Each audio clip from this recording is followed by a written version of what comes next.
నెల్లూరు జిల్లా వాకాడు మండలం కొండూరుపాలెం గ్రామంలో ప్రభుత్వ భూమి వివాదం తెరపైకి వచ్చింది. దొంగ పత్రాలు సృష్టించి భూమిని కాజేయాలని కొంతమంది ప్రయత్నిస్తున్నారని గ్రామస్తులు ఆరోపిస్తున్నారు. 100 ఏళ్లుగా ప్రభుత్వ భూమిగా ఉన్న ఈ స్థలాన్ని తాము జీవనాధారంగా వినియోగించుకుంటున్నామని, ప్రస్తుతం కొందరు బెదిరింపులకు పాల్పడుతున్నారని మత్స్యకార గ్రామ ప్రజలు ఆవేదన వ్యక్తం చేస్తున్నారు. రికార్డుల మార్పులపై అధికారులు విచారణ జరిపి భూమిని గ్రామస్తులకే అప్పగించాలని వారు డిమాండ్ చేస్తున్నారు. మా గ్రామంలో ఉండే మా గ్రామ చుట్టుపక్కల ఉన్న భూములన్నీ అది 80 ఎకరాల్లో 100 ఎకరాలైనా కానీ ఈ ప్రతి భూమి మా గ్రామ అరువులోనే ఉన్నాయి. ఇది ఇప్పుడు కాదు, మా తాత తరాల నుంచి కూడాను మా గ్రామ చుట్టూ పరిధిలో ఉన్న భూములన్నీ కూడా ఈ గ్రామానికి చెందినవే మా స్వాధీనంలోనే ఉన్నాయి. మధ్యలో 3 సంవత్సరాల క్రితం వీళ్ళు దొంగ రిజిస్టర్ చేయించుకొని శేఖర్ జీవుల ద్వారా ఈ భూమిని స్వాధీనపరుచుకున్నారు. దీనికి ఎవరు సహాయపడ్డారో వాళ్ళందరినీ శిక్షించాలి. ఈ రోడ్డు ఒకరిని అరెస్ట్ చేయాలి. నెల్లూరు నుంచి కమలేష్ రెడ్డి అనే వ్యక్తి, వారి ముఠా 10 మంది, కమలేష్ రెడ్డి అనేవాడు డమ్మి, అసలు ఆ ముఠాకి అధ్యక్షుడు తొల్ల, అదే మా పంచాయతీ చెందినటువంటి తొల్ల మధీష్ బాయ్ కొడుకు, వాకాడు ఐస్ ఫ్యాక్టరీ.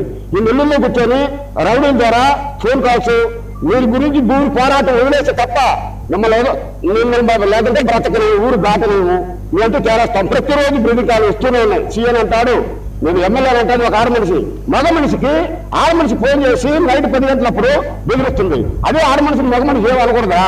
ఆడ మనిషికి బెదిరించే అధికారం ఉందా? ఇది ఎక్కడ చట్టం, ఇది ఎక్కడ న్యాయం?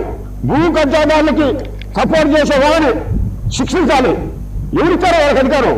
ప్రజలకు పెంచాల్సిన భూమిని డబ్బులు లేదా లంచాలు తీసుకొని ఎవరు సపోర్ట్ చేస్తున్నారు వాళ్ళందరినీ బయట పెట్టాలి.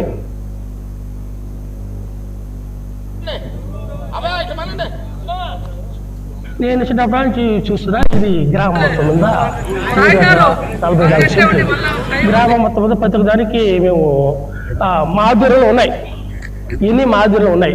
అయితే ఎవడు కూడా ఇది మాదని చెప్పింది లేదు, ఎవరు కూడా రారు కూడా. ఇది మా గ్రామం మొత్తం నేల ఎన్ని స్థలం. ఇప్పుడు ఇదే తొల్లాని అతను ఈ పంచాయతీకి సంబంధించి అయితే అతనితో పాటు ఒక 4 మందిని తీసుకొచ్చి ఆ గ్రామానికి వచ్చి, ఇదిగో పట్ట ఇది మేము కొన్నాను అన్నాడు. ఇది ఎప్పుడు ఇది ఎవరికి అమ్మితే? మా గ్రామం అమ్మితే వీళ్ళు కొన్నారు.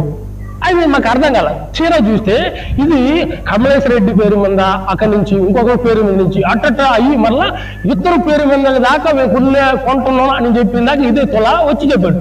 ఇప్పుడు చీర చూస్తే ఎతికితే భయపెట్టేస్తున్నాడు.